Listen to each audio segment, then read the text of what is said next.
The football pads are out, baby! Plus, Josh lets it all out. TJ lays down the law. Everyone's apologizing to pretty much everyone. New alliances begin to form, and Berna gets burned. It's the challenge Spies, Lies, and Allies, episode 7 recap coming up right now.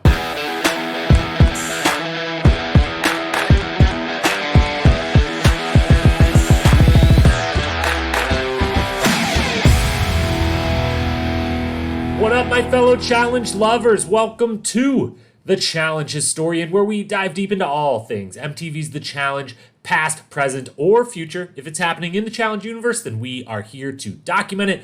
I am your host and dedicated Challenge Historian, Jacob Hollabaugh. Thank you so very, very much for being here with us today. We do appreciate it. On today's pod, we are diving into episode 7 of Spies, Lies, and Allies, the conclusion of the two-part Big Brother breakup that kicked off last week, left us on a cliffhanger. We now know Fessy has been sent home, Esther and Josh get to stay, and the whole house has had to deal with the aftermath of the pizza party gone wrong.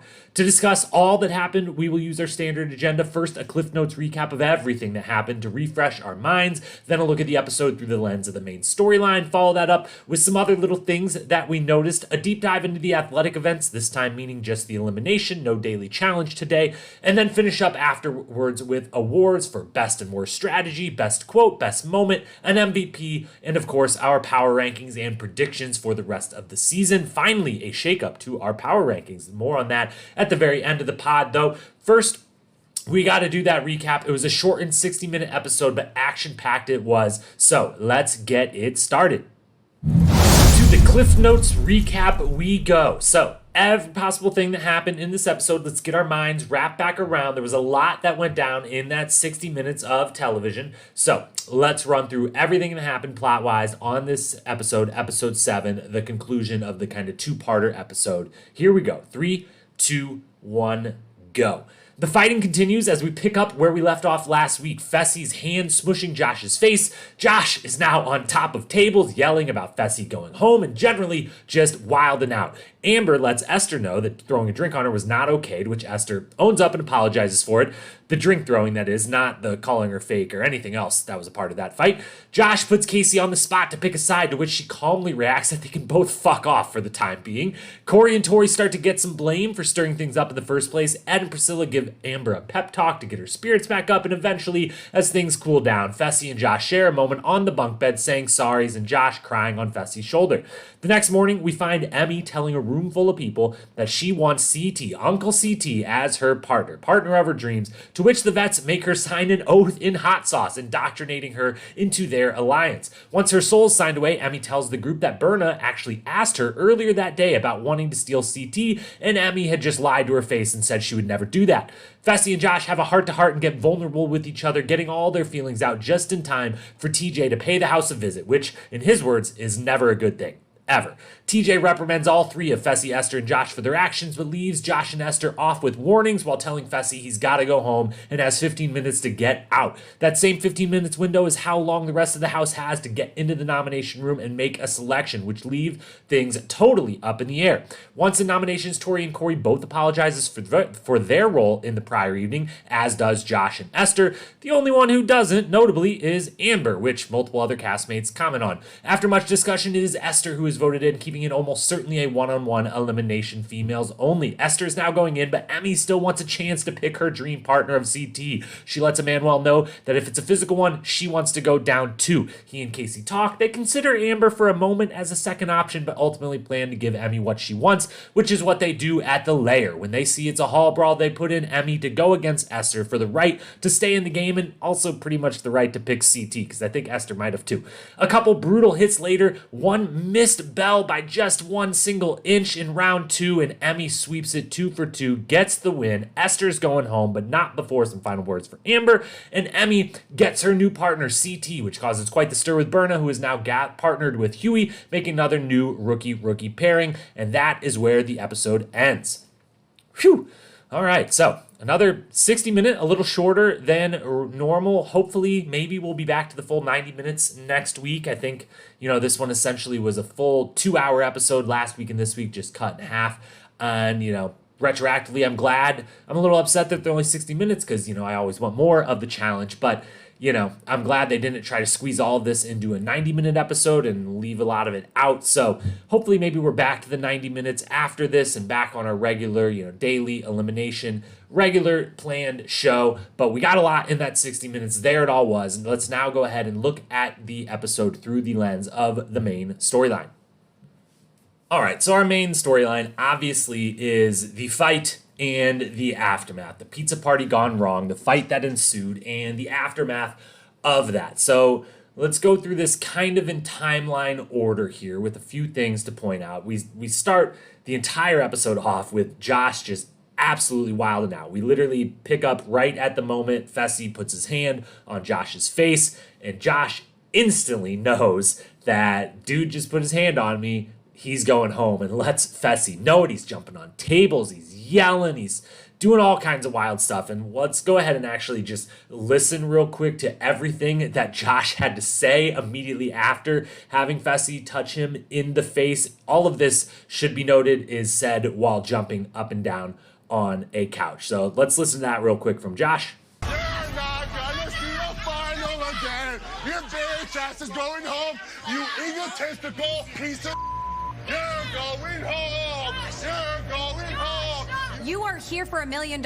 You are not here to stand up on a couch, throwing drinks, acting like a damn fool. Get your ass down here and calm down and go to your room. Well said by Amanda there. We're gonna leave that in from Amanda as well, just because we share some feelings with her. Josh, you gotta calm it down in this moment. I mean, we'll get to later that Fessy obviously is sent home for this action, and our feelings on whether he should or should not have been, or how bad or egregious what he did to Josh was. But should be noted that throughout all of it, if you just take the hand smush to the face, Fessy was pretty calm through all of this and doesn't say a whole lot to Josh or really call him out all that bad in any real way. Meanwhile, Josh is literally yelling and yelling and yelling, calling him a bitch, calling him you'll never see a final again, and calling him egotistical and taking shots at his guy. And I get that you and your best friend can fight it out, especially on TV in this pressure cooker thing with a bunch of other people instigating. I totally get that they came to a war of words, but man, he's just really trying to put his guy on blast and then put everyone else on blast. I mean, it was one thing to jump on the table and have, Amanda. When Amanda's the one pulling on someone's shoulder and being like, yo, shut the hell up, get down, stop, go to your room, you've lost it a little bit. And interesting spot for Amanda, it should be said. Her previously, Josh's rookie season, the two of them were partners together on War of the Worlds. So they've got, this relationship going back. And now obviously she's, hooking up / dating Fessy in the house, his best friend, the other end of these words. So interesting spot that she finds herself in there as the kind of mediator trying to calm everyone down. Not the usual role Amanda is filling in these types of altercations. But then the main one was also Casey, who gets called out by Josh. He immediately, the moment she appears, clearly, we found out actually on Aftermath last week that, she was in bed when this all started and heard everything and got up, got clothes on and came down. And Josh, first moment he sees her is, pick a side. On my family, pick a side right now. You got to pick. And just not good. Man, she handles herself fantastically. Is just nah, whatever he did, not cool. Whatever you're doing right now, not cool. Fuck both of you right now. I ain't getting in the middle of this. It ain't on me. Don't put any of this on me. So fantastic job by her handling everything that's going on and not letting herself get put in the middle of it in any way. And just all around kind of a pretty bad look for Josh. Jumping on the tables, yelling all this stuff at your best friend, needing Amanda to be the one to try to calm you down, calling out Casey for no freaking reason. He then goes around and yells, hey, house vote, everyone throw Fessy and Esther in, and then backtracks immediately and laughs never mind, not Esther, I like her. None of it's a good look. I don't think anyone in the house is, the only ones in the house that are liking this are the Hueys and Emmys that are maybe we don't have to go into elimination because of all this, but otherwise, no one's liking this. I'm not liking it. It's a bad look for him. He flips out on Amanda and tells Amanda, why are you stirring up shit? Which, is another misfire. He kind of misfires on everything he says to Fessy. He misfires on calling out Casey, and he misfires again on calling out Amanda for stirring up shit, which, as expected, Amanda's in like, ooh, this is the part I'm used to. I can go right back at you. And she lets him have it, and he smartly, the only smart thing maybe he does in all of this is he finally decides to walk away when Amanda's like, wait, what the fuck did you just say? Like, bro, what? Like, I didn't do anything. I'm trying to help you out here. There's some other people stirring up shit. It ain't me. He smashes a glass. Josh wilds out. Bad look for Josh. Casey, as we said, put in the middle of all this, handles it flawlessly. Makes it even tougher that she's in the position of power, half of the agency, and now in the aftermath of all this has to decide, like, what the hell do we do? She handles herself really, really well through the whole thing. And that's all we have to say about that, pretty much. Esther, in all of this, we get a moment where right away where she goes to the side with Amber. Amber lets her know, like, dude, you do not throw a drink on me. That is not okay. That is never okay. We gotta, women support women. Why are you doing that? And good on Amber for calmly handling, not, nothing having happened when the drink was initially thrown, and calmly just pulling her to the side immediately, but calmly, and be like, yo, all we got to say about this is that should never happen, and don't ever do that again, and that's where we got to leave it. Let's hug it out.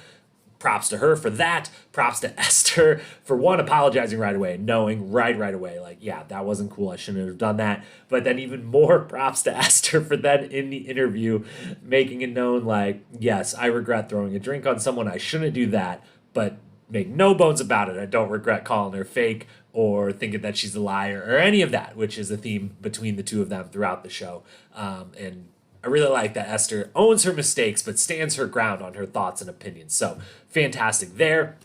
We get Corey and Tori catching heat from a bunch of different sides.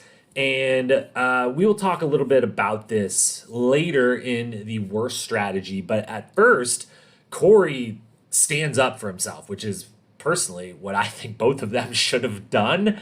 Maybe I'm not in the house, and maybe because Corey does initially stands up and says, like, yo, he's a grown-ass man. He's got to control his own emotions. Like, I might have been stirring stuff up, but, like, this ain't on me. This ain't on Tori that it got to that level. And I don't know, maybe just being in the house, everyone was like, nope, that's not going to fly. And everyone just kind of kept coming at both Corey and Tori. And they're like, we gotta reverse course here. Maybe that standing up for ourselves isn't going to work. Clearly, probably that was the case. And, others would probably argue they did the best possible thing by kind of averting to, we're sorry. We get to the nominations. We're sorry again, all of that. But I personally am like, hey, someone's got to stir the pot on this show.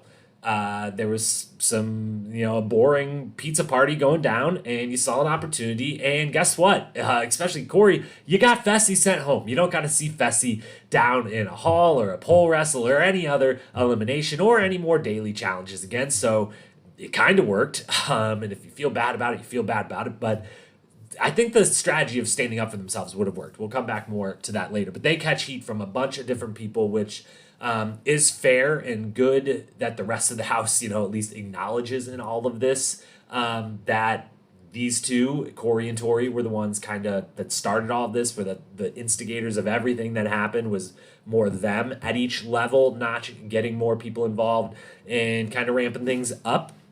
Wasn't sure if that was just going to slide by, if the rest of the vets were going to be like, good, I was thinking about doing the same thing or what.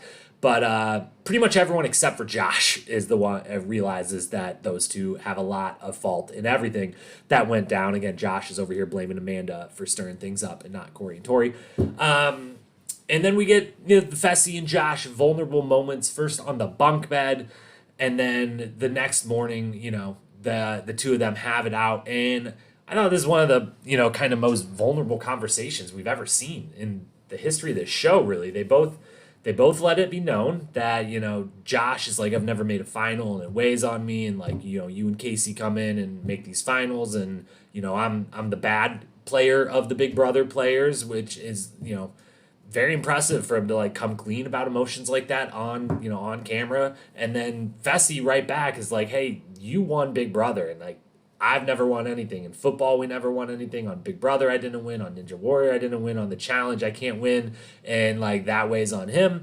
And just from both of them, I thought of all of this, I didn't feel quite as emotionally invested when the two of them were in the bunk bed. But that conversation they had, I thought was just amazing, and really, really cool of both of them after all of this chicanery and kind of craziness and wilding out that went down, and not handling themselves very well the night before. I thought this was a conversation they needed to have as really good friends and also as allies in this game, and they finally had it.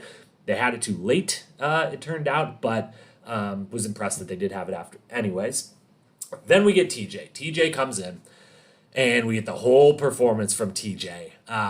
And TJ, the host of the show, the handler, if you will, the steward of the challenge, the dad of the challenge. Still no Emmy for my guy, which I'm going to say till I die, because it seems like they're gonna go forever without ever even nominating this guy for the best host in reality television, which he is far and away. He gives another killer performance here, and why don't we just go ahead and listen to the whole thing, because he really lets him have it. He really goes in on Josh a little bit, which I was surprised by. So let's just listen to everything TJ had to say when he arrived to the house. Well, it's never good when I come to the house. Never. And here I am, Josh and Fessy. Your behavior last night was very unacceptable. Like, I don't even know how in the hell you expected to win with those egos. Put them in check, dude. And Esther, you're a rookie in this game, so you don't even know what you're doing yet, but your behavior is unacceptable as well. So, Esther, consider this your main warning. This is it. I'm keeping you in the game. Thank you, TJ. Thanks. Josh, you gotta chill out. It's embarrassing, dude. You're embarrassing your friends. You're embarrassing yourself. So for the rest of this season,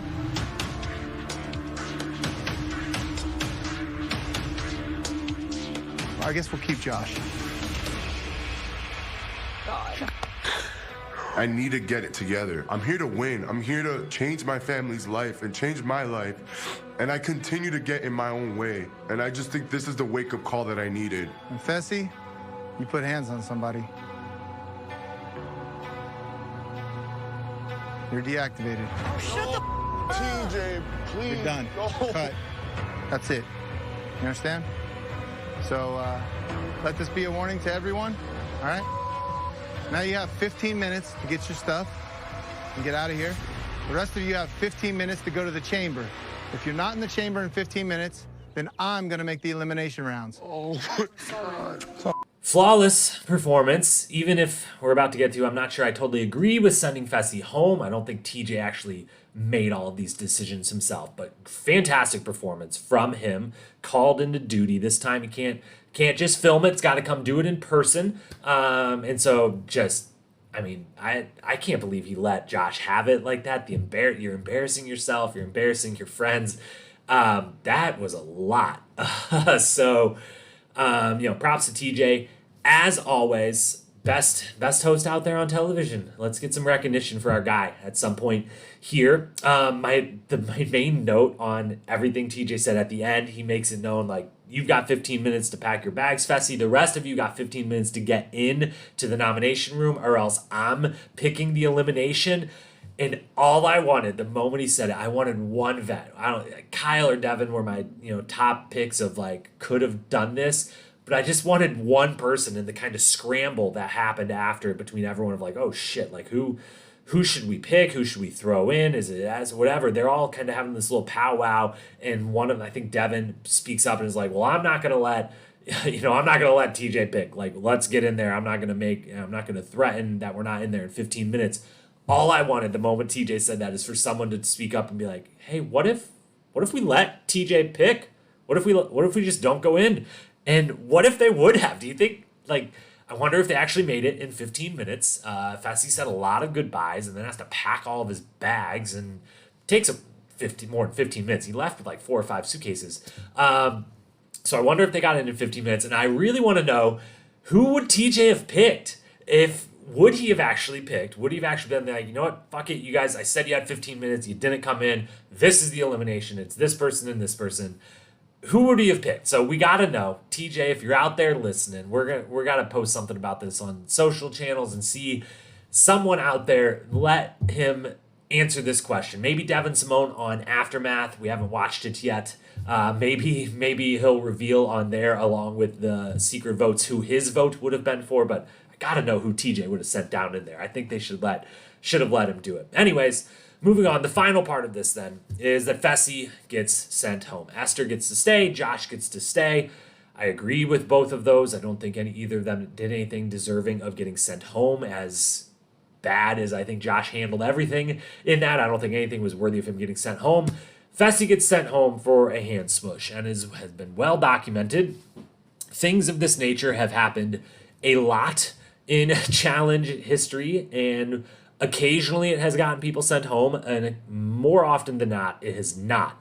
We've seen Amanda come out and mention, she did this multiple times to Camilla back on, I don't know if that was Dirty 30 or earlier, but has done that a few times to Camilla specifically.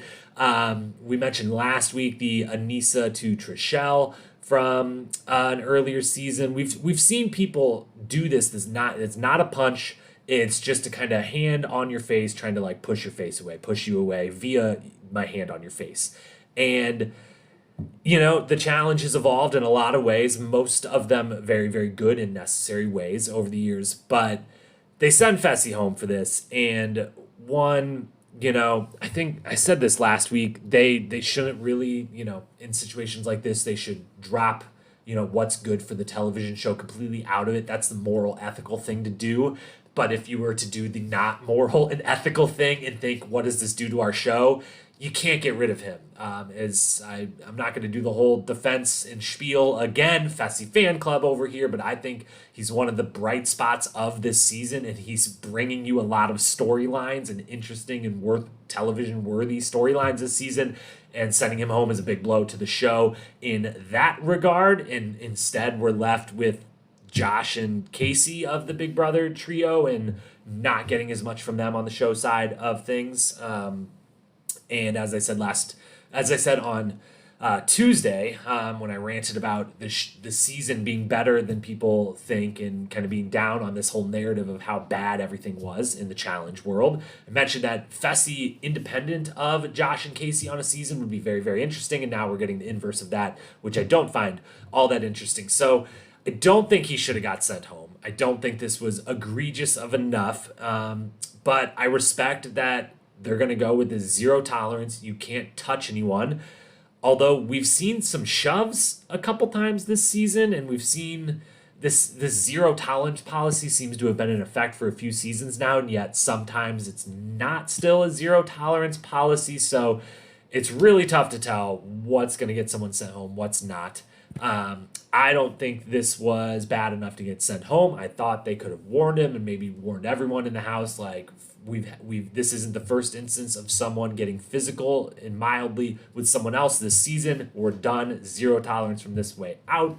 But, they're playing things a little bit safer and a little bit, softer. That word is going around a lot, that the challenge is getting soft, which it's hilarious that we have a moment like this where someone might question, is the challenge getting soft? And then at the end of the episode, we're doing a hall brawl, which is the least soft thing left on reality competition television. It is arguably something that there would be a good case shouldn't be on anything anymore. So God bless the kind of the balance there of this getting someone thrown off at the beginning, but then at the end, two women putting on pads and running headfirst into each other in the middle of a hallway. Gotta love it, but Fessy gets sent home. It's a huge loss for the show, I think, and it's a huge loss for Fessy. It really hurts the resume building for him. In some aspects, he's like to compare himself to CT over the years of this new big bad guy coming in. And he's getting kicked off the show for fighting, which is something that CT did years back. And while we certainly don't condone what CT did to the people he punched back in the day, we're just going to say that this is an equivalent to that. So, if those were resume or character building of a character arc for CT that has played out over, these 15 to 20 almost years now. It's not quite going to do the same thing for Fessy.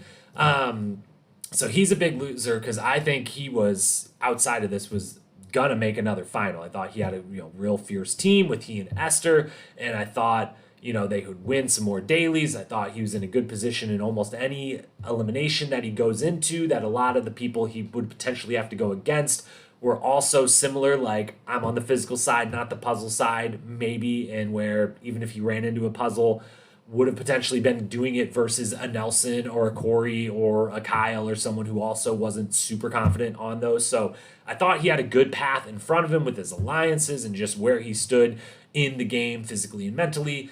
And so I thought he could have made a 3 for 3 and kept the perfect clean record of perfect making the finals and maybe got that elusive win, but he's gone. So that's a bummer. We will miss him again. Still on the Fessy fan club, 100% over here. Hopefully we get to pick up those rooting interest on a future season. Hopefully this is not the last we see of him, although I know many of you out there listening and watching would certainly love it to be so. Again, I think I want to see him without any of the other Big Brother players there. Put him totally on an island solo to see what happens. I think we would get good things, but that's for another day and hopefully another season. The last thing on this, the winners and losers of Fessy going home, other than obviously Fessy himself is a loser. The winners, all of the other guys in the house. We've now had Kells go out and Fessy go out.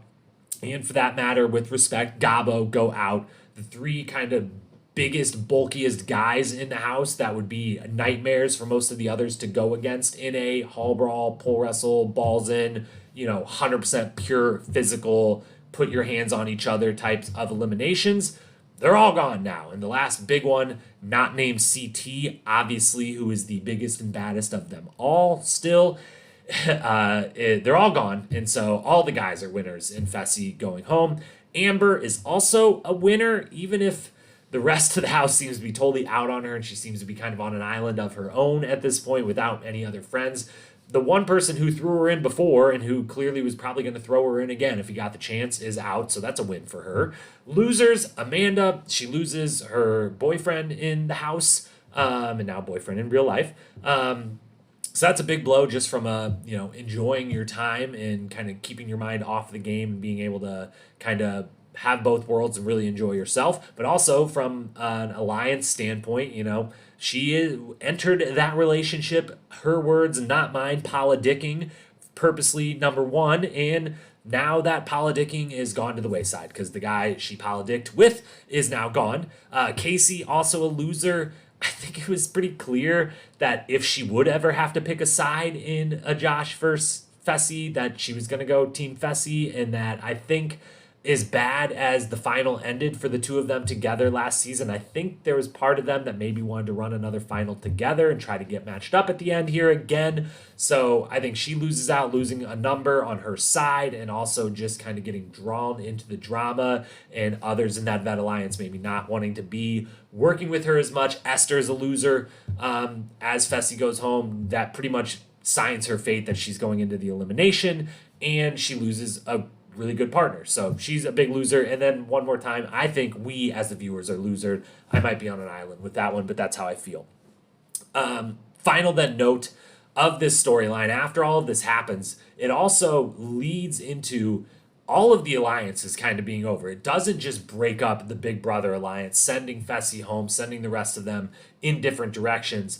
It's kind of the catalyst of everything's out in the open now. Vet Alliance is done after all of this. They're already on the verge of no more rookie teams anyways, and so all the alliances are kind of over. It's a shuffle of everyone and kind of different people falling in place just as the vets knew would come at some point. This is kind of a catalyst for it to come a little bit quicker than it otherwise would have, which leads us right into kind of our first of our secondary storylines or things we noticed. So let's end this segment and move into that one and talk a little bit about this alliance reshuffling.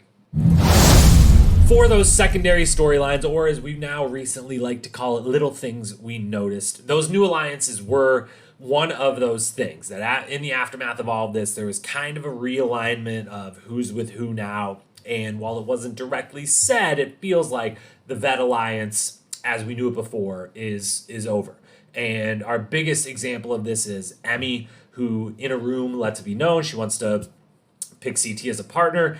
And then they do a little swearing in ceremony where she signs her name in hot sauce on a little cutting board, which flawless signature within using hot sauce. Just amazing work by Emmy. Amazing handsmanship, craftsmanship, or penmanship. That's the word we're looking for there. An interesting way to sign. I don't know that CT acts like this hot sauce thing is something that's happened before. I don't know that I remember it happening, but could be wrong. I'm not a perfect historian after all. But Emmy, when she signs that, it should be noted who's in the room when this happens, which I think it's hard to tell with the camera angles they were working, but it seems like some people come in and out as this conversation is happening, potentially, or just some people aren't in camera at first when she announces that she wants CT as her partner, but then are when they sign in hot sauce. But it is Emmy, Devin, Kyle, Tori, Ed, and CT. Those 6 people are in the room for sure, in the room when that happens. So we get, CT, Devin, Kyle, and Tori as kind of this little new subset of the Vet Alliance, roping in Emmy and Ed into it as their kind of rookie proteges or rookie numbers that they're adding to the list. This all makes sense. Devin and Kyle, we know, are kind of each other's number ones for the season, and that CT is, worked with both of them a little bit in the past. CT and Tori, it should be mentioned, won a season together. Technically, I know Tori didn't claim the win because she got eliminated from her own team in the final, but back on War of the Worlds 2, they did compete and win together. So they've always had a little bit of a bond there over that, and then they're roping in Ed, Tori's partner. So that alliance is kind of forming. As we referenced earlier, Amber kind of seems like she's a woman without friends at this point. Ed and Priscilla give her that little pep talk. That's something. But, we've had Amanda this episode say she just can't stand Amber at this point. We know that Esther, even if she left, couldn't. We know Berna can't. And I think they had a couple of the other veteran guys mention it at some point, but there's been basically no one defending Amber in any way in any of this. And clearly, Corey and Tori were all about getting her riled up with Fessy, and I think we're on Fessy's side in it as much as they weren't on anyone's side. They just wanted to get some action going in the house. But Amber's kind of on an island on her own. Seems like the most vulnerable vet of all. We got Corey and Nelson kind of flying solo again. Corey catching a little heat. Nelson's still been totally in the background, but neither of them are included in this little Devin, Kyle, Tori, CT. Neither of them are really tight with Casey, who Casey now I guess is with Josh still, and Nani obviously, but then is Emmanuel with them? Is Emmanuel going to get roped in with Emmy and CT and that whole thing now? Things kind of all over the place, but we know this. We know, by the end of the episode, Huey and Berna are together and are probably going to get thrown in, but I could also easily see some of these other vets saying, if this breakup's happened, if we're making new teams here, drawing new lines in the sand, do we get Huey and I keep blanking, Huey and Berna together on our side and maybe tell them we won't throw them in if they come in with us, and we save them as sacrificial lambs of if we have to go into elimination at some point, who we would potentially get to go against. I could see that being a move a Devin, a Kyle, CT, Tori maybe make amongst that new little alliance of should we keep that one last rookie team around? Should we take our shots earlier rather than later? So new alliance is kind of everywhere. That is a new storyline. I think will be the big storyline next week, is going to be where do all these new alliances fall? The vets are done. Who's on whose side? How, one way or the other, every season, there's always 2 groups. So far this whole season, it's been vets on one side, rookies on the other. And now I think next week we will start to see what are the new 2 groups? Because I think, there's a bunch of new little pockets. They will slowly kind of join together, and eventually they'll be a line in the sand, and there'll be a group on either side of it. We have the makings of the biggest one of that side will be that Devin, Kyle, Tori, Ed, CT, Emmy group of 6. Who do they get on their side, and who chooses to go against them? Who's their target that gets put against them? We will see how that ends out. Other couple things, secondary storylines, little things we noticed, editing notes. To put in again, Priscilla for the second week in a row, starting to really get a great edit for someone who is not involved in anything that went down in this episode. She had a ton of confessionals. I haven't checked I don't know that we film these right after the show's out, so I doubt that the stats are out. But the great @challenge stats on Instagram, if you want to know some in-depth, really cool in-depth stuff about the show, that account is doing amazing stuff and always puts up the confessional count afterwards, which I really, really appreciate. But Priscilla definitely had like 4 or 5 of them and was getting a lot of time, even though she wasn't involved. Second episode in a row that's happened. So that's a positive thing from an edit standpoint when you start to get that kind of attention when you're not involved. Just worth noting for the future, Nelson, also Priscilla's partner. Haven't seen much of either of them early on, and Nelson again popped up quite a few times in the interview room, and I've got to say, I love Nelly T. Normally, Nelly T is wonderful in the interview room. He popped up a handful of times on this one when he wasn't involved with anything, and I honestly don't think that he had anything that great or funny or interesting to say in the interview room, which makes it even more kind of enlightening from an editing standpoint that he was put in those spots when it wasn't, some killer line that sometimes we get from him. So Priscilla and Nelson definitely both as a team getting an interesting edit on this. And then the main kind of second storyline of the episode was just Emmy. And this was kind of the Emmy episode part 2 last week. This whole kind of 2-part episode, which is what we're referring to it at this point, this 2-hour-long episode, just an extended episode, was the Big Brother breakup, and then the other storyline was the Emmy episode, the Emmy episodes, if you will. She, wants CT as her partner, which finally someone, I can't believe it took this long. I know we're not super far into the season, but it took a long time for anyone to just be like, who I want as a partner? I want CT. Clearly, that's the best guy. I want him, clearly. And she's the first one. I don't think she's going to be the last one to notice it. Berna really loses out here on everything Emmy and CT related. She loses what seems to be someone she thought she was counting on in the game in Emmy. She loses her partner in CT. Both of them lie to her about that this is going to happen. And then we get, we learn that CT the whole time maybe didn't want Berna, that, she was maybe trying to make some moves, offering up some ideas, and he was more kind of just like, I'm trying to sit in the background, chill, listen to me, don't talk, don't throw out ideas. We don't need to do anything, just sit here and try to win a daily here and there, and that's it. My main question, though, is as much as it was very much made clear CT just didn't want Berna, and while he's got this nice friendship with Emmy, and Emmy is dying, as she says over and over, the dream partner, she wants CT, which again, thank God, everyone should be saying the same thing Emmy is saying. Everyone should want CT as their partner.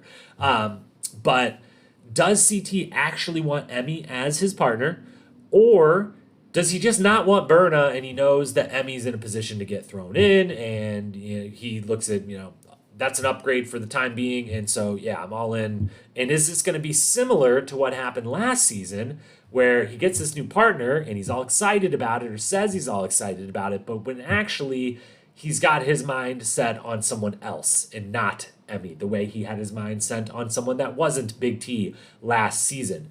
And the reason I bring this up is because there's this little moment. Who does CT go to confide in about not really wanting Berna as his partner anymore? Not in the moment when everyone's in the room and Emmy says, I want CT as my partner.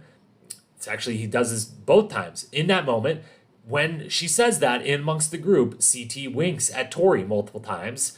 You think to be letting it be known that, hey, I know all about this. Obviously, don't even have to ask the question to anyone in the room. I know about this. I also want Emmy as my partner. But he does it specifically to Tori. And then later, when he has to confide in someone that, yes, he does not want Berna as his partner anymore, he goes to Tori, and they have a little one-on-one. And my spidey senses are up on this one. I think that those two want to be partners at the end together. And I think CT is fine with Emmy. He likes Emmy. I think that's all genuine, his feelings for Emmy, same way that his feelings for Big T last season were very genuine. But I think he ultimately wanted to get away from Berna for now, and he wants to then keep it going for a little while. But I think he wants to, at some point, probably he would prefer it Tori go in and elimination and win and pick him and not the other way around. But I think he wants to end up with Tori. I think the two of them, maybe without us having seen it, want to be partners, have talked about that, and want to run that final together. Because, as I said before, it's got to be noted that the more we see that little relationship growing kind of on the side, they did compete together. And I know she doesn't get a win. She does not count as a win by any means, but they were both on a winning team together back on War of the Worlds 2. They ran a final together, a final that CT ended up winning. And that, yes, Tori at the end of that final, the way it worked, I think there was 6 of them on their team left, which was Team UK, even though only one Rogan UK person remained. That at the very end of the final, there was a puzzle, an individual puzzle for everyone, and only the final 4 people from each team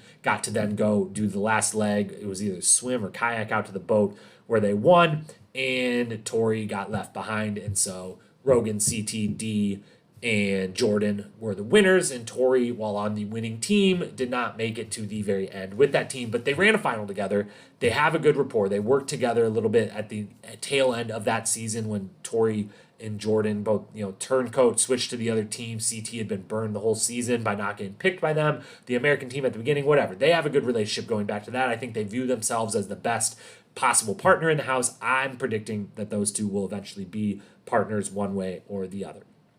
That's everything for our secondary storylines. The Emmy episode part 2, Priscilla and Nelson getting the good edit. New alliances starting to form. And again, I think next week, the big main storyline moving forward will be where's the new line in the sand drawn, who ends up on what side, what are the new big alliances, who will be the new targets. So with that, let's move into the sporting events of the episode, which we only had one. Again, we had the daily challenge last episode, so now we only get the elimination on this one. But it was a hall brawl, and it was a great one. Anytime it's a hall brawl, it's a great one, no matter what happens. So let's dive into that now. We had a hall brawl, and anytime there's a hall brawl, it's always a 10 out of 10 elimination. It's a staple. It's got to happen every single season. They've made that become, in fact, I think we're on our 5th or 6th straight season with having one after a bunch of time off between them. So it's a staple. Love it. Glad we got it. Always a 10, and it always gives me goosebumps. Even though on the next time on and, the previews, we knew the haul was coming. No one was surprised when we saw it. We knew we were going to see it. And even so, the moment you see it, it gives you goosebumps every single time. I just love it. It's so wild, as we referenced earlier, that they still get to do this on this show, and I hope they do it forever because it's awesome. 10 out of 10 elimination from the start. It always is. If it's all brawl, it's a 10 out of 10, no matter what. I liked the variation. I really liked one part of the variation on the hall brawl, and I really was confused by the secondary kind of part of it. The variation that I loved was having it be the fencing the whole way down. And while, it's fine to have them, the climbing up at the end is interesting too, especially from a perspective of, it almost happened in the first round where, the person has to climb up at the end. So if you get smoked and you get dragged to the other end, it isn't just I get to walk out and hit my bell. It's like, well, you got to climb up there at least a couple steps up this, and I can keep pulling you down. And that adds an interesting element of, the possible comebacks in this, and the kind of strategic. While I don't really like when they redo the same eliminations, even hall brawls, there's a chance they did it a bunch last season, and I think a lot of that had to do with COVID restrictions and how big of a staff they have on site. Maybe it'll happen this season, maybe it won't.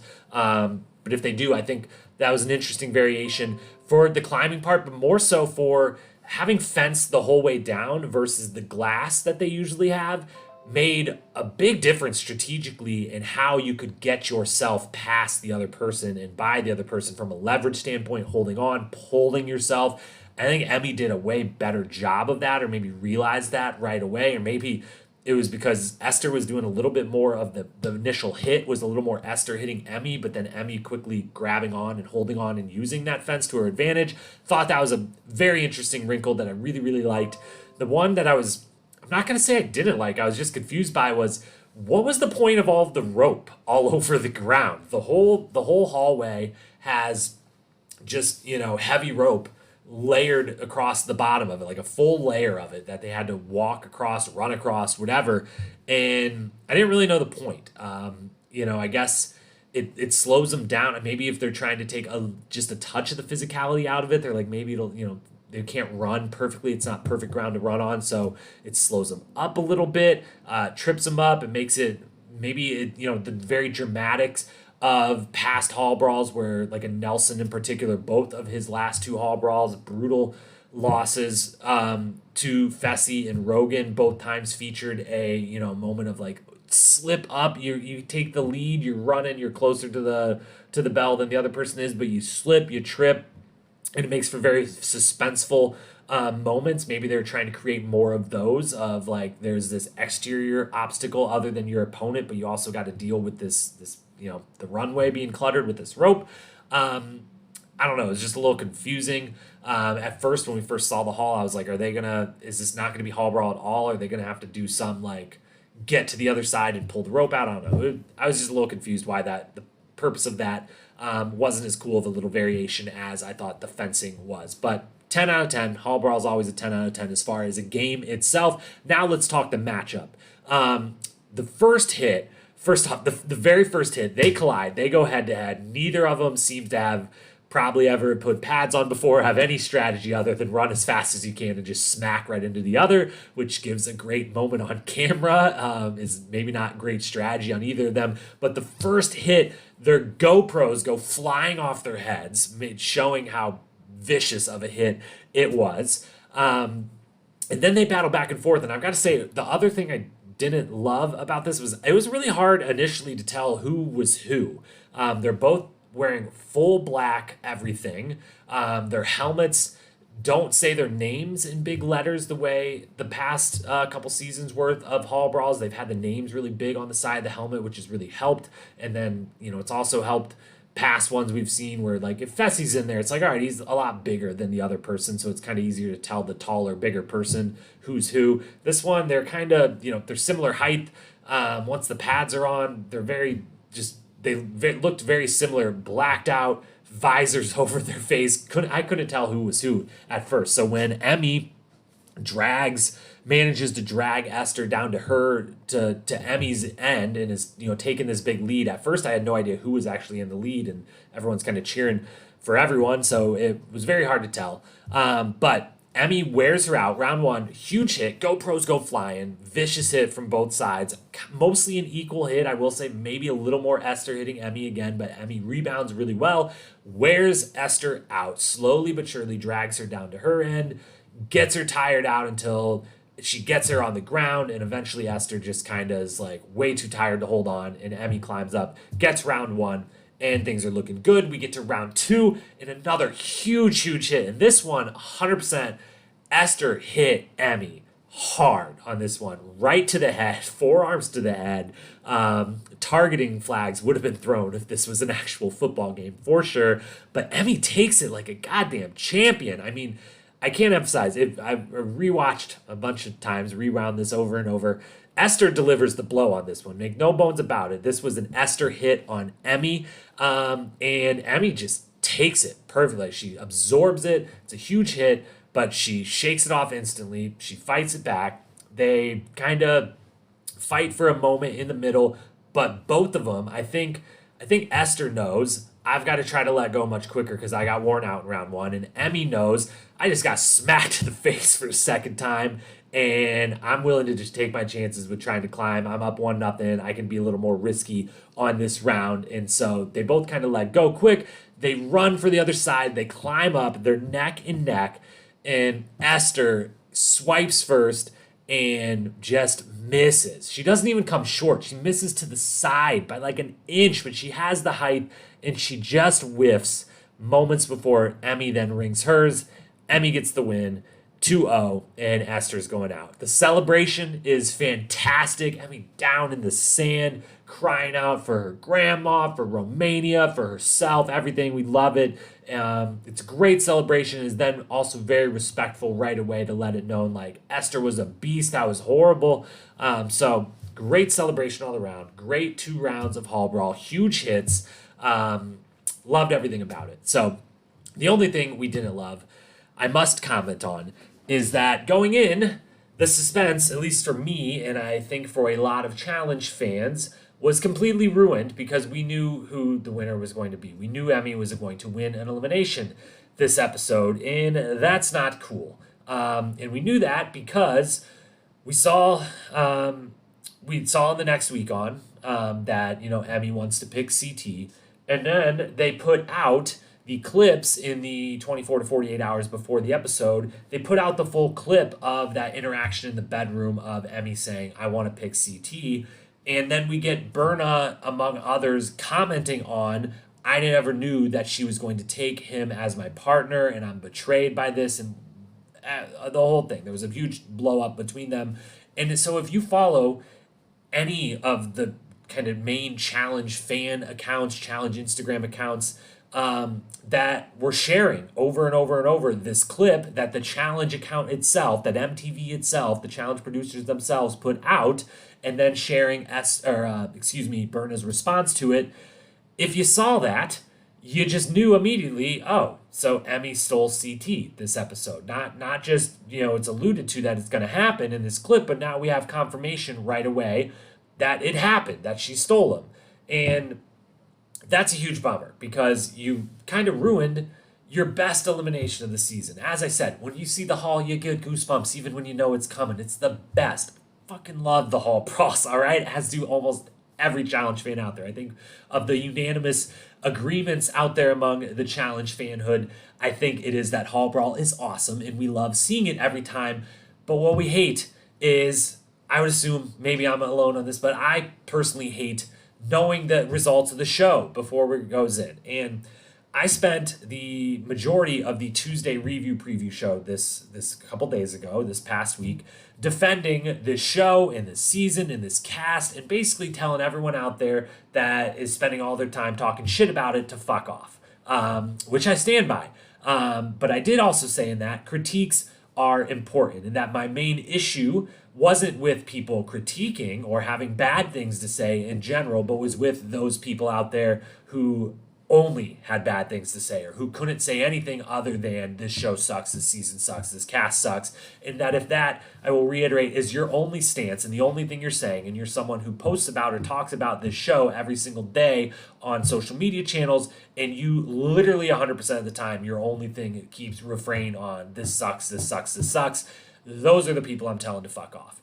Critiques are worthwhile.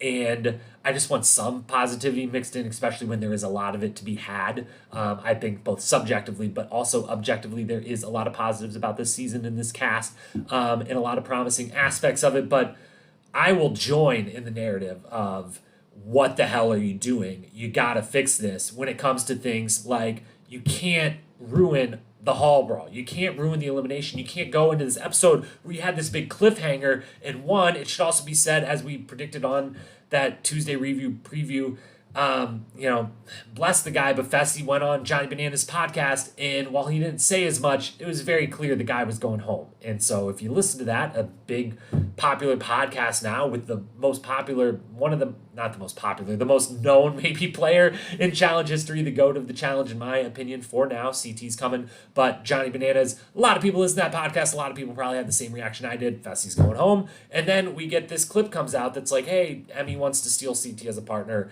and we then get confirmation from a cast member that CT was stolen from her and Emmy did steal it. And then we know going into this cliffhanger episode, Fessy's going home and Emmy's going to win the elimination, whoever she goes against. And it kind of takes deflates the balloon, so to speak. So you got to fix that. I said it earlier on, when I fixed the challenge myself, one of the things I said is stop putting out any of these clips. Have a next week on that's short and incoherent, and that's it. And don't give us all these clips the day before or 2 days before, because there's too much content going on around the challenge, in the challenge universe, from all of these cast members on social, from all the other social channels, sharing anything a cast member says very quickly. So you're going to spoil things like this too easily. You gotta stop. So that's my only negative about this particular elimination is I'm a little bummed out that we finally got the Hall brawl, but I knew or was very, very confident in how it was going to end. But that was the elimination. That was the Hall brawl. Let's move into our awards and talk about some of the best in the best that happened on the best in the best. The best of the best from the show, as well as one of the worst of the worst, but mostly the best of the best. Let's talk some awards. kick off our awards, as always, talking strategy. Positives first, as we just talked about. I'm a positive guy. I like to keep it positive around here, but we will get to the worst in a moment. But first, best strategy. 3 nominees. Nominee number 1, Devin. And this is kind of a because of his stature nomination. He didn't actually make a specific move that got him nominating, but it seemed like the moment there was that kind of Fessy is told he's going home, and everyone says their goodbyes, they let him pack, they leave, and then there's this little scramble outside of the nomination room where they're like, shit, we got to get in there. TJ said we have 15 minutes, or he's picking, what are we going to do, everyone? And it kind of seemed like everyone looked at Devin. All of the vets kind of looked to Devin of like, you take the lead. Clearly, you're the one that would make this decision in this moment where we're all put in a quick decision scenario. It seemed like everyone turned to him to say something, to do something, and that stature in the game, that little moment, while it wasn't something necessarily Devin did, he gets nominated for best strategy just off of the stature in the game that kind of showed that he had.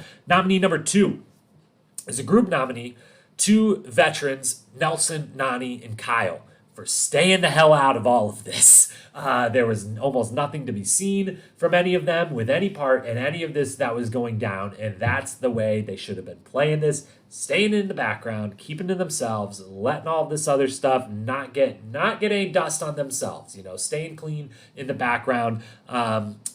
Admittedly, there wasn't a lot of great strategizing going on in this episode, so it was tough to find nominees, but that was one that I thought they did the right thing and keep themselves out of this. You don't need to throw yourself in just to get into another storyline, a little extra camera time. You're all secure in your camera time abilities to gain when you need it. So staying out of it, Nelson, Nani, Kyle, specifically on that vet front. They're group nominee number 2. And nominee number 3, Emmanuel, who is the winner of the best strategy for the week. The only one who's really got to make some real strong strategic decisions here. And I'm giving it to him for being a rookie who's thinking a step ahead here. Goes to his friend, Emmy, his best friend in the house. They've, done other shows together. They're from Romania. They came in knowing each other, having a good relationship, and being, kind of rookie buds. But thinking the step ahead to know, like, hey, I don't want to throw you, Emmy, my best friend, in. But if you want to go in, and the purpose is because you think you can, 1, we think it's one you can win, and then 2, so you can pick a new partner, which would get you, my best friend, a new quality partner, helping me from an alliance standpoint, while also creating a new rookie team that's not either of us, keeping us off the chopping block for longer. That's just smart thinking ahead. That, as he kind of says to Emmy, like, if you go in and go home, or if we just leave you, if we don't throw you in, then you and Huey are getting thrown in next time, and like I'm gonna eventually be the next rookie up, and we can prolong that for both of us by you going in and winning and keeping a new rookie team there, and keeping me and Casey kind of our hands clean of no one getting mad at us because it's our ally, our one of our top people that we're choosing to throw in. We don't get our hands that dirty. No one's mad at us. We create a new rookie team. Just thinking ahead. Really good strategy from Emmanuel. He wins the award for the best strategy. Let's talk worst strategy, because there was a much easier nominees on that side. And the first one is that friend of Emmanuel, and that is Emmy. Group nominee for Emmy and CT. Combo nominee, partner nominee for the 2 of them. Just tell Berna in advance. I don't know why they had to keep it a big secret from her. I get, you don't want your partner blowing up and mad at you, but that's what you got anyways. So why not, CT, learn from your lessons of last season? And even if you don't have this great relationship with Berna, just let her know, like, hey, I don't know that we are the best partners for each other, and I'm considering, I'm open if someone picks me. I'm not going to be super, super upset about it. I'm still going to have your back, but I'd be interested potentially in swapping things out. And also, Emmy is thinking she really wants me and is likely to go down there. So there's a chance if she does, she wins and she picks me. Just want to let you know. Or Emmy, tell Bernie, your friend, when she asks you, say, yeah, I know it's your partner, but I think CT's the best partner in the house, so I do kind of want him. And I need to get away from Huey, so I'm willing to go in and I want to pick CT. Just tell her. It wasn't going to go super smooth. She's not just going to let that happen, but I think it would have been a lot better than what the alternative was of just lying to her. And even if they're on the rookie team that you think is going to just quickly go home, you're still creating an enemy, and you don't want to do that. So bad strategy from Emmy and CT. I think they should have just told her. Tori and Corey, also bad strategy. Possibly bad strategy for the joint, just maybe you shouldn't have riled all this up. But again, I stand by it. Give us better television. You're just being producers in the field. Great job by you, Tori and Corey. As I alluded to earlier, though, stand your ground. Like, fuck it. You already did it. You already riled everyone up. You already stirred the pot in a big way. It got a little out of hand. It got someone sent home, which, maybe, for Tori, who could have ran the final with Fessy, who knows down the line, not as great for her. But for Corey, great job. Fessy's gone. That's a win for you. Stand your ground. And instead of doing the apology tour and letting the target on your back grow from this, just be like, hey, we just do exactly what Corey did for a moment originally of like, hey, he could have kept his emotions in check. He's a grown-ass man. He's a grown-ass man. She's a grown-ass woman. None of this had to happen. We're getting people to yell at each other. Nothing beyond that needed to happen, and we weren't promoting them actually fighting each other. So back off. We're just having some fun. And I think everyone would have kind of let it go. So I may be wrong. Maybe they had the right strategy in apologizing, but from my standpoint, and maybe this is just me, a viewer, wanting even more great TV, I'm going to go with worst strategy nominee for Tori and Corey together. Third and final nominee and the winner for the worst strategy of the week I think this is the third time this season, but this time it's going to be solo. Fessy already got kicked off. He doesn't get to get roped into this. Josh is your third and final nominee, and he's the winner of the worst strategy of the week. The jumping on the table, the smashing the glass out on the patio, the calling out Amanda for stirring shit up when she wasn't the one stirring shit up, the yelling at basically everyone, the telling Casey to pick a side, the, jokingly, and then kind of not jokingly, but jokingly yelling, like, should we have Fessy and Esther be the house vote? The whole thing. I just don't think any of it was handled well. I think it leaves him totally on the outs with all of the other vets. I don't think everyone might still love the guy because he's still just a great human being, but I don't think anyone wants to work with him anymore at this point. I think they've all kind of had enough of the temper tantrums and the fights and the emotions, and I just think he did not handle the aftermath of any of this very, very well from a strategic standpoint. So he is your third nominee and your winner of the worst strategy of the week. Let's then talk quotes. Quotes a little bit harder to come by on this episode. It was a shorter episode and a more serious episode. And while, everything TJ said was fantastic, wasn't necessarily, I like to keep it a little more light and fun on the quote of the week. And, talking shit's fine, making jokes is fine, celebrating is fine. I don't really want to give, TJ a nominee for quote of the week for telling Josh he's embarrassing himself. So there's a little less material to work with than normal, just given the shortened episode and the subject matter of the episode. But we still found that all these challenge cast members still find a way to bring some positives, some good interview clips, some good quotes. So 4 cast members nominated, 5 total nominees, 2 nominees for 1 cast member we'll get to at the end. Bettina up first, describing a Bettina sighting for the second week in a row, should be said. So not getting edited out, finally getting a little bit of Bettina in our lives. And this one, she pitches in with the mood of the house as they all await. I think they clearly know TJ's about to pay a visit, or something has to happen. We have to be told if Fessy's going home or not, and what the aftermath of this is. And the mood of the house is pretty sour, and we'll let Bettina explain where she would potentially rather be. Do you feel really anxious, Josh? You look really anxious. Just staying calm. Yes. It's gonna be okay. It's like the same atmosphere, as in a funeral. You know what? I would rather be in a funeral than here right now. Every time, it's got to be said, every time we've had Bettina get to say anything on camera, it's been good. So maybe we should get more of Bettina. Then we had Kyle, who is the only one giving the honest opinion that I think all of the guys in the house shared after we get the news that Fessy has to go home. Let's hear how Kyle felt about that decision that TJ made. It's heartbreaking that Fessy has to be deactivated and go home. I mean, boo-hoo, we're all crying. Again, I don't think Kyle's alone in those opinions. Kyle can just voice those opinions the best, and he does so very well in the interview room, as always. Kyle, once again, new father, hats off to him and Vicky.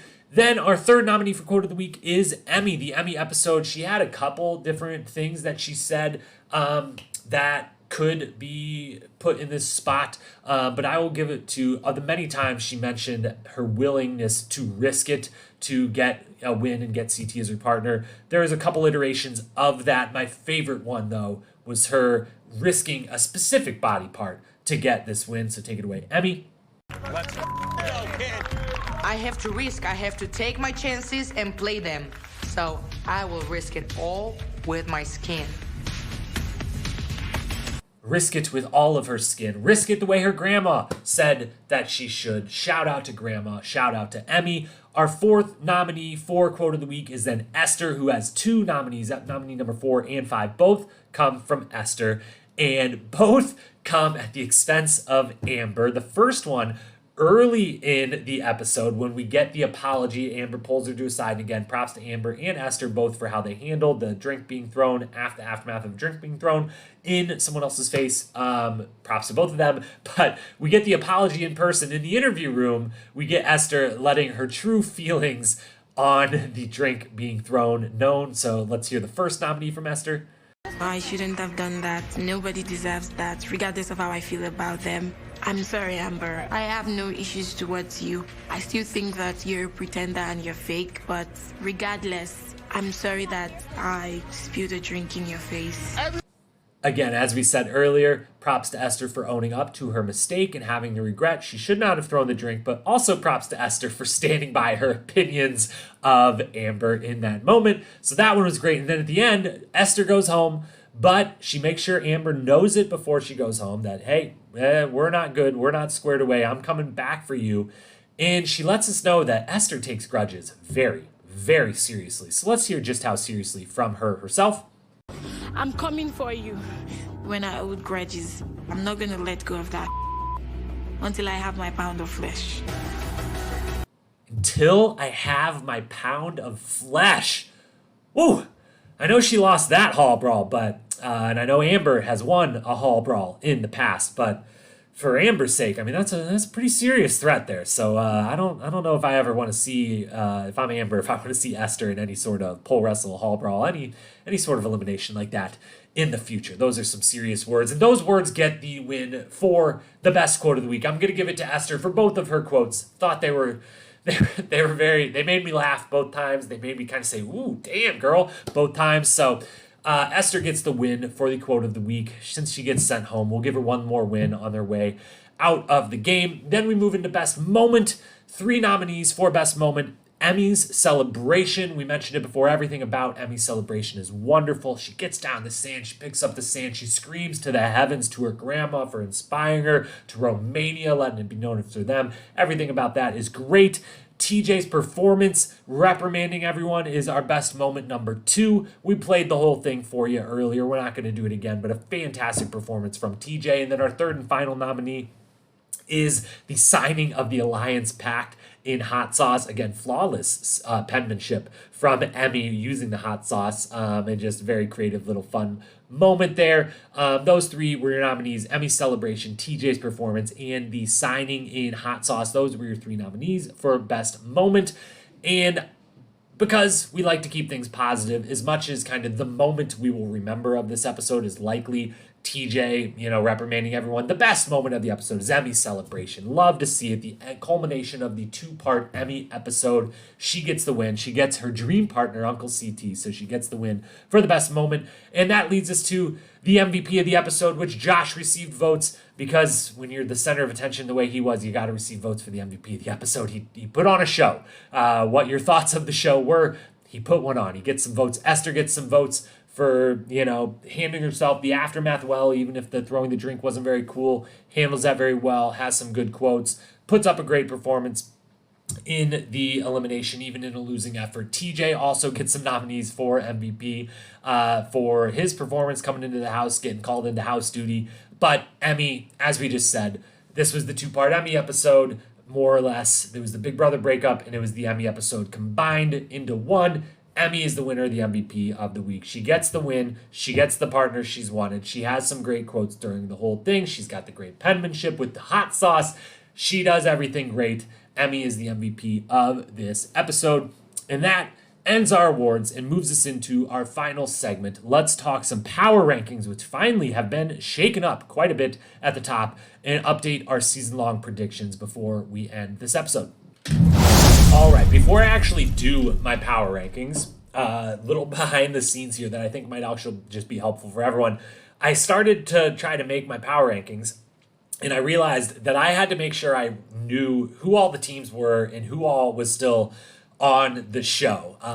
With the big cast coming in and all these new faces, and then everyone switching partners, the whole season's kind of been a little confusing, like who's with who again, and who's all left again, because sometimes we just don't see people in episodes because there's so many. So I challenged myself before I wrote my power rankings. I was like, can you, without looking at anything, name all of the teams that are left confidently? And it took me a moment, took me longer than it probably should have, but I did. And just in case you, like me, are, kind of struggling to keep up with everything, just a refresher on who all of the teams that are left in this game are. There are 22 people left, 11 teams now, and they are, one moment, let me scroll back to my list here. I will not do it off the top of my head, make a mistake again. We got CT and Emmy, Nelson and Priscilla, Corey and Bettina, Tori and Ed, Big T and Jeremiah, not a lot of action for them this episode, Berna and Huey, Casey and Emmanuel, Amanda and Kyle, Devin and Amber, Josh and Ashley, Nani and Logan.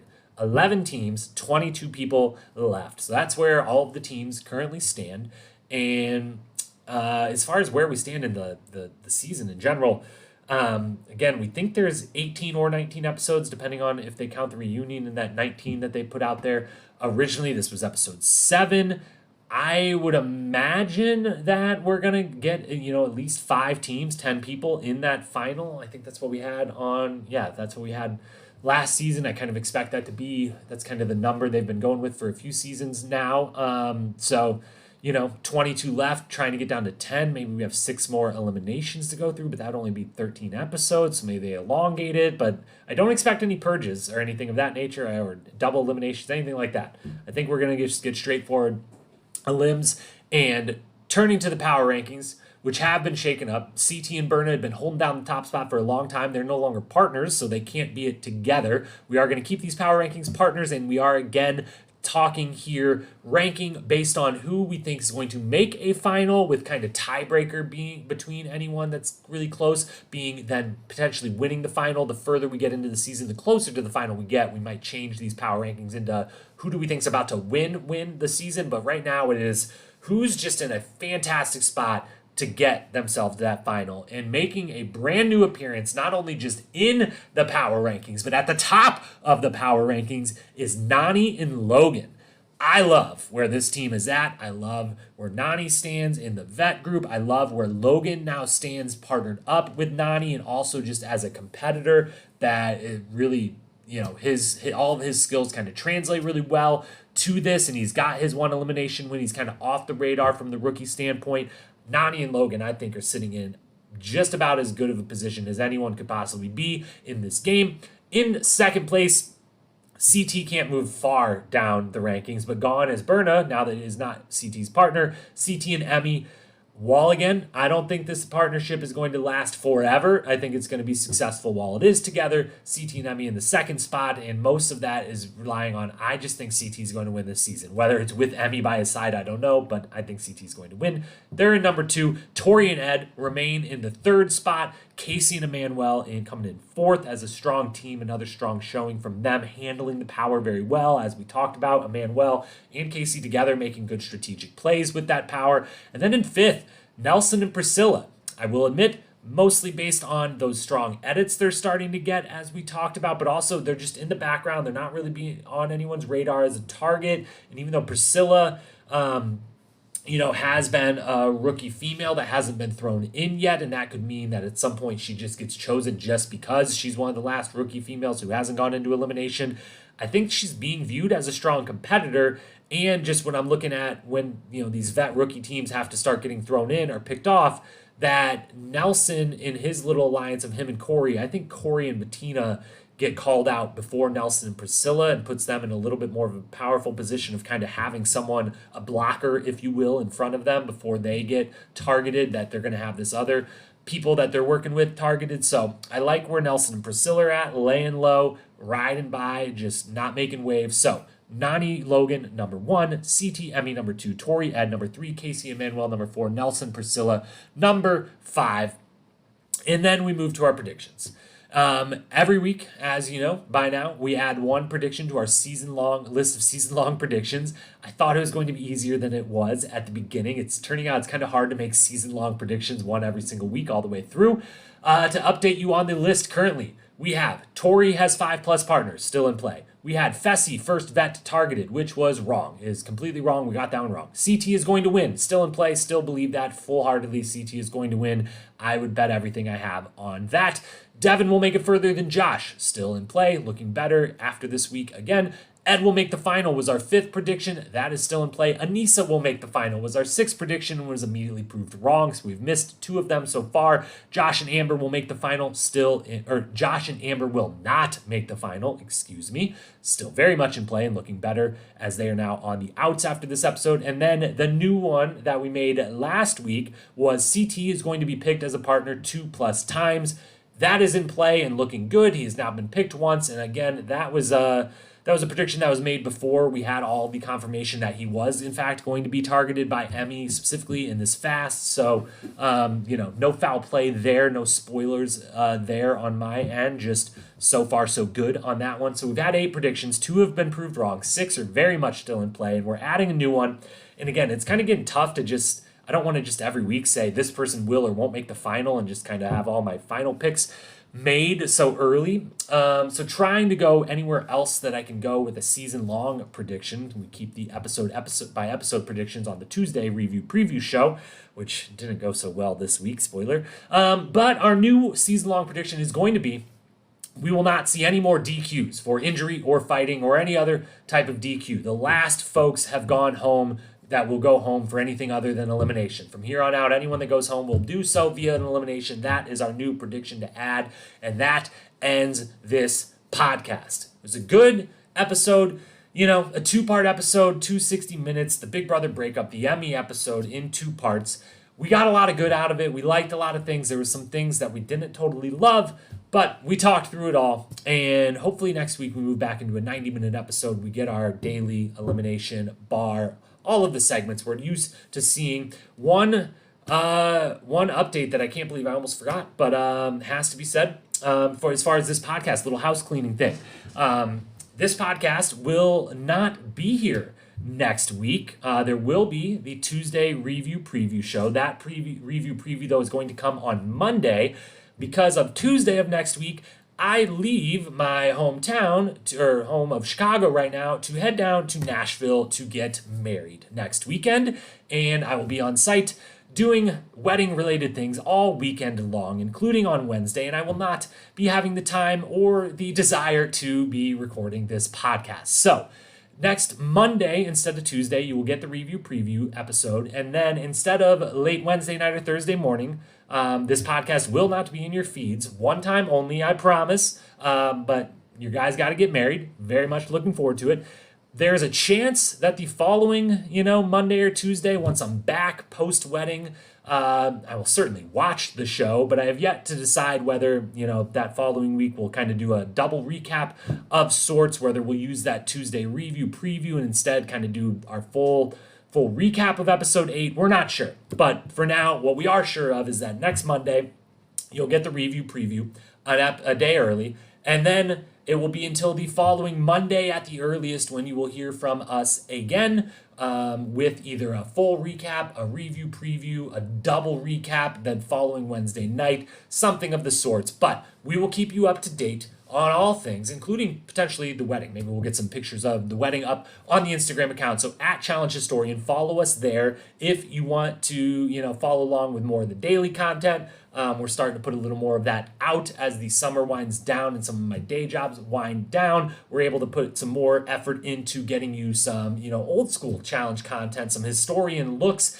at some old stuff. So at Challenge Historian, keep updated with the schedule. We will miss you on the recap next week, at least in the normal normal time slot, but we will be there Monday for the review preview. So catch that, follow, subscribe wherever you're listening. We thank you for being here. We thank you for listening. Hit that follow, hit that subscribe. Those things help a ton. Then you won't miss an episode whenever they come out. Follow us on Instagram at Challenge Historian. Thank you so much for being here. We look forward to the rest of this season of Spies, Lies, and Allies and the rest of the season of the Challenge Historian podcast. Your boy's off to get married. Until next time, peace.